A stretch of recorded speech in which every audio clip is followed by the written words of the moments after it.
everyone, it's Cassandra Hoffman again, and this is my video blog number 2, and we are talking about family. My family makeup has always been big. Growing up, we had many large family gatherings, and both my parents come from large families. My mom is one of 6, and each of them had at least 2, some even 3 children, and each of them have now had 2 or 3 children. Altogether, I think the extended family on that side could be well over 100. For my dad, he is one of 4 with 8 first-generation grandchildren, which has now grown to 18 second-generation grandchildren. And to top it off, my parents are now divorced and remarried, adding step-siblings and their children. I believe I'm well over 350 extended family members. Could you imagine if we all got together? And I haven't even mentioned my husband's family. Holidays were always filled with so much joy and laughter. The presents almost didn't even matter. I remember one year we made sweatshirts for my mom's parents, and all the grandchildren put our handprints on it. The whole sweatshirt was covered in all different sized handprints, and they just felt so blessed.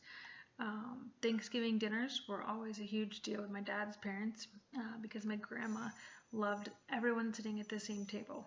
So we had one huge, long table that took up about 3 different rooms just to fit us all, and we loved it. Primary socialization is what a child observes in their immediate family life. As they grow up, the different family dynamics will influence the child in different ways. For example, growing up with a huge family and being close with all of my cousins has put a desire in me to also have a big family and make sure my little girls get to hang out with their cousins all the time.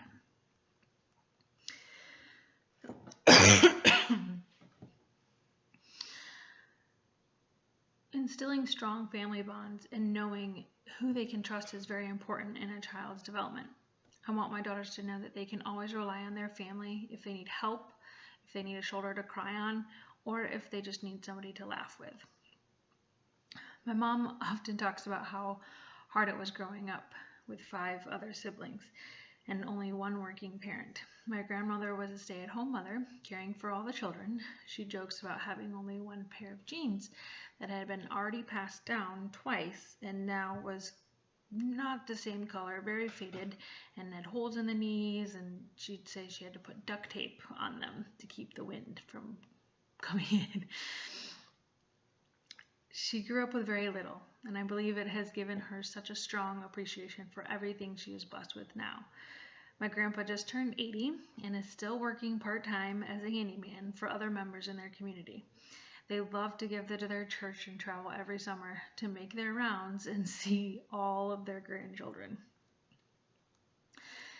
This image of family may not be what society has portrayed it to be. I think of the TV show Leave It to Beaver, where the dad works outside the home and provides enough money for them to have a nice home and food on the table. The stay-at-home mom gets to bake cakes and have nice dinner parties and is always showered and hair done. This is not how my mom experienced family at all. Today, you will find TV shows where both parents work, or even a single-parent home where one parent has to handle it all. The image of the ideal family is less focused on roles and responsibilities and more so on the different types of families that are out there. My parents divorced when I was 12 years old, and I remember thinking my whole world had changed. But in reality, I still had 2 parents that loved me very much and a great support system. Today, it is often considered a privilege or a sign of wealth in some areas to be a stay-at-home mom. The movie Bad Moms that recently came out is a perfect example. One lead role represents the mom that lives for the PTA meetings, while the other is just trying to make it to work on time. Both have their own struggles, shining light on what really matters in families today and how no one is perfect.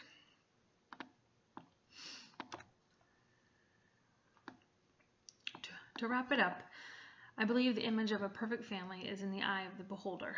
There is no longer a right or wrong way to represent a family. As long as there is love and strong bonds for a child to learn from, then the image of family continues to evolve. Thanks, and have a good night.